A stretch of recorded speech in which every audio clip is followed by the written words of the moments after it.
This is Woodman here with a very special channel message.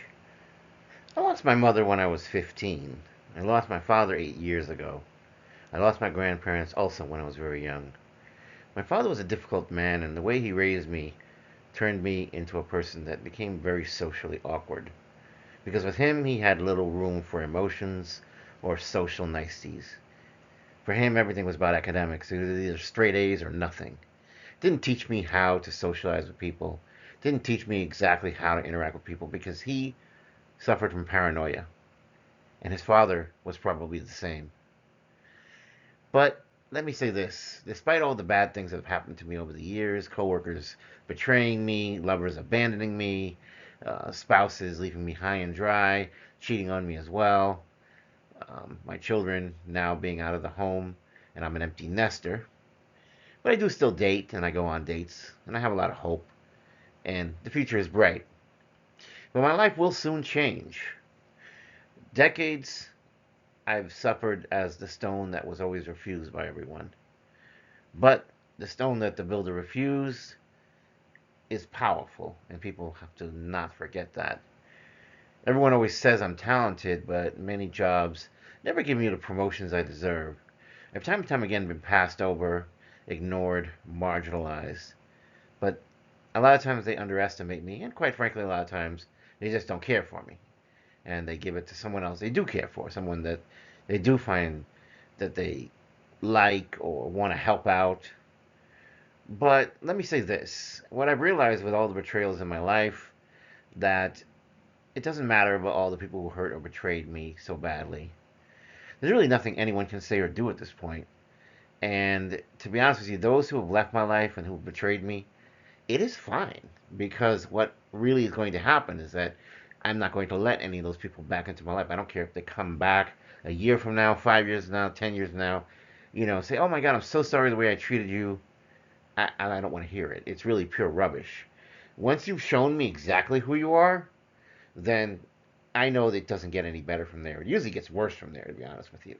If at least if you had a good relationship with somebody, then you have a good chance that you might have that good relationship with them for the rest of your life. But if someone's already betrayed you once, coming to apologize isn't going to do a darn thing. Maybe a handful of people I can count on in my younger days that they did apologize and I was able to accept them back. But at this point in my life, I'm not accepting anyone else back.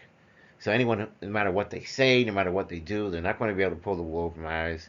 To be honest, I can be a little cynical at times. I don't really trust people easily, and I probably would say maybe over the past few years I started to trust people again, but I came to realize that there are a lot of people that are absolutely terrible, and it continues to get worse and worse. And so, to be honest with you, I am no longer really interested in welcoming back anyone who has already betrayed me in the past. Quite frankly, I'm looking to new people, because at least with new people, there's hope. With old people, all you're left with is people that were losers, people that were cowards, people that were weak willed. I don't need these people. They're not of any use in my life. And so I'll say this: I know who my enemies are. I really do. And because of that, I have each of them on a list. And I can truly say that yes, I may forgive them, but that doesn't mean I will ever forget them. And that doesn't mean I will ever rejoin with them in this lifetime. Maybe in another lifetime when they're reincarnated to someone else. Maybe then I might see them again under different circumstances. But in this life, no. And to be honest with you, people who cross me usually don't end up in a very good place. Quite a few of them are actually unalived at this point. Um, a lot of them went in very painful ways. Others have been humiliated, demoted, fired, lost opportunities. Some way or another, it always seems that people think they're pulling a fast one, right? Because they think, oh, in life, God, is God really real? Oh, in this life, do people really get punished? And so they see a lot of things. They see terrible things that go on in the world, and they think, well, if they can get away with it, I can get away with it. And eventually, everybody thinks they can get away with it, but eventually, these things catch up with you. They have a way of coming around, whether it be, while you're still young, or whether it be in your middle age, or while you get really old. At some point, there's going to be a reckoning. And even if we don't get it in this life, it may very well carry over to the next. It may take several lifetimes to atone for some of the horrible things people have done. And that's a thing too that people don't really think about, is that when you are living multiple lives, because you're reincarnated again and again, you carry a lot of things with you. You carry the good as well as the bad. And when you carry the bad, that means the karma accumulates. And so you have to really think about that, that you're not only messing up this life, but you're also messing up the next few further lives. Because God sees everything, nothing goes unnoticed. And that's something that people tend to overlook, is that nothing gets unnoticed. And at some point or another, you will pay for everything you have done. It's not for me to do. I'm powerless. I'm just a human being. I'm a servant of God. And certainly I'm not going out and committing any crimes or doing anything to anyone, because I leave everyone unto God. I surrender all the rivalries unto God. I surrender the betrayals unto God. I surrender everything unto God. I don't have to lift a finger, because it is not for me to do that. It's not for me to personally get revenge on anyone. It's not for me to target anyone. These things happen all on their own, because we have a magnificent and powerful God who's out there watching. I think in a way it's almost like a trap, right? Because God doesn't intervene right away, because we don't see, this scary entity come out of nowhere and just punish people on the spot. That gives people the idea that, hey, there is no punishment, there is no this and that. I don't see anything, right? But that's incredibly deceptive on God's part when you really think about it, because God is giving you free will, and for you to really be sincere about what you do in God's presence, why would He want to let you know that He's taking count and that He's coming to get you?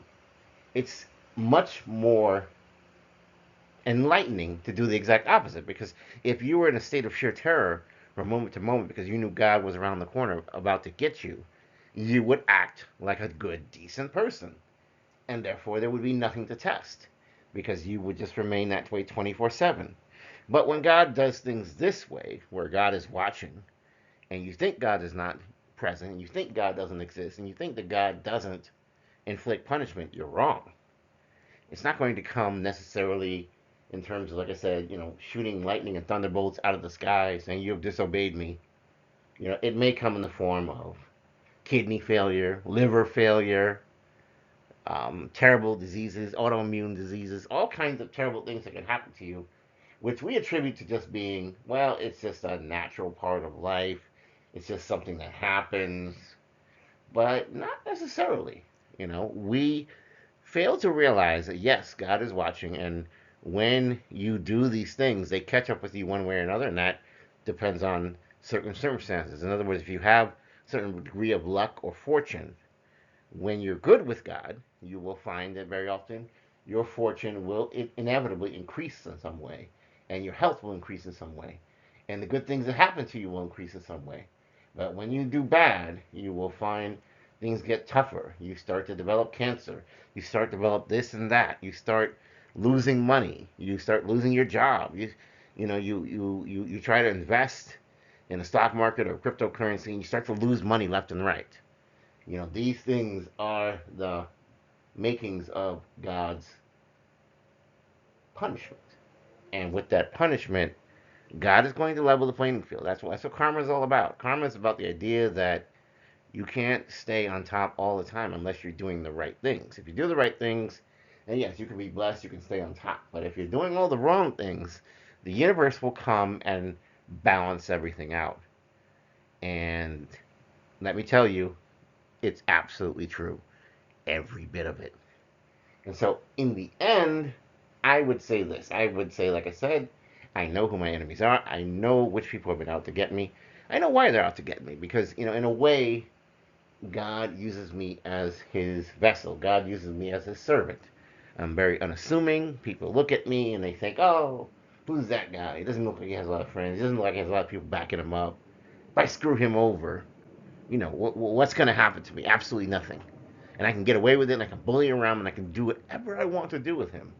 But the problem you're missing is that I am one of God's chosen. And I've been that way since a small child. Doesn't make me perfect. Doesn't mean I never commit wrongs. Doesn't mean I don't sin. I have to take my punishments just like every one of you do. And so, yes, even I am not spared.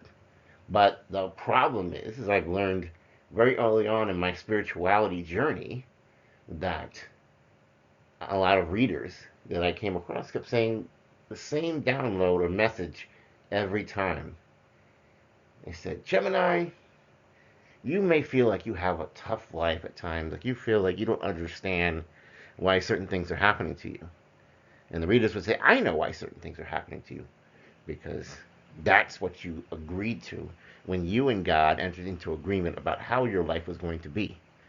In other words, to those who serve God loyally and faithfully, there are greater rewards. And so you and God agreed that if you underwent the things that He would have you to undergo, that you would be doing Him a great favor, and that when your rewards come, they're going to be amazing rewards because you will have suffered to have gotten to those rewards. In other words, it works the other way around, right? In other words, if you're always being punished, right, as opposed to being punished for the bad you do, if you're always being punished, inevitably karma is going to come around to balance that out to give you the rewards, because the universe understands that you have done a service for the universe. You took one for the team.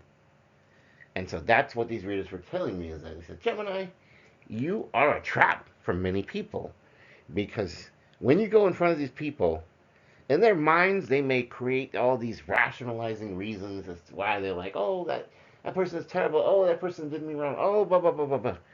But none of it's true, right? Because you come to find that I'm actually a very easygoing person, a very tolerant person, a person that treats people nicely, a person that spoils people even, that tries to be nice and courteous to people and help them wherever I can. And so maybe people might mistake that for some feeling of arrogance or superiority, or maybe that I think I'm better than anyone else. And that's not exactly what's going on at all, right? It's just that I'm a good natured person. I was created that way. My creator God made me that way. And so when people start getting triggered by things that didn't even do them anything wrong, and then they lash back and they start inflicting harm or whatever, they're now picking up bad karma. And God is watching. He's like, I ask you to follow a few simple rules. And so somebody comes along who actually is a really nice guy and treats you well, and this is how you treat him, that is going to earn you a lot of punishment. That is going to earn you a lot of sadness and suffering. And in the most extreme cases, if you continue to consistently flaunt God's wishes, then you may end up unalived as well. And I'm not saying that to start threatening anyone. I'm just saying that to say that there is a point when enough is enough. There's a point where those who live by the sword eventually die by the sword, right? And so that's what people have to realize is people want to go to war, and they feel like when they go to war, they can't stop fighting until the battle is won. They can't stop fighting until they feel they've dominated and controlled their opponent and beat them into submission. But what happens when you come across an opponent who never surrenders? What happens when you come across an opponent who gets back up again and again and again? Well, you realize at that point that you're either going to have to kill that opponent, or if you are unwilling to retreat, if you're unwilling to cease hostilities, then you're going to suffer very bad things happening to you, because for everything that you do, it doesn't even matter whether or not the opponent, which would be myself, is actually attacking you back. God is going to take care of you. And so as a result, you may very well find yourself in prison for a very long time. You may very well find yourself unalive and 6 feet under. You may very well find yourself in a hell of your own making, where everything crumbles around you, nothing succeeds, you're miserable, and you live an existence that's probably worse than being unalived. And so this is what you need to keep in mind when you're going out there in the world, that God is watching. And God is not ignoring you. God's just giving you more rope to hang yourself with. And that's a serious problem. And if you were smart, you would learn to quit while you're ahead. But if you're the person who insists upon fighting to the bitter end, well, then I suppose, when the obituary is put out, I'll be, oh, well, I don't forgive them, but I never want to see anyone unalived. So rest in peace. I wish you the best in the afterlife, right? So people have to keep that in mind that the life you choose to lead is the life you deserve. So if you want to keep fighting to the end and you find that your opponent is not going down, it means that it's probably because you're the one that's going to end up going down. And that's not something good if you want to make the best of your life, but you're welcome to do it.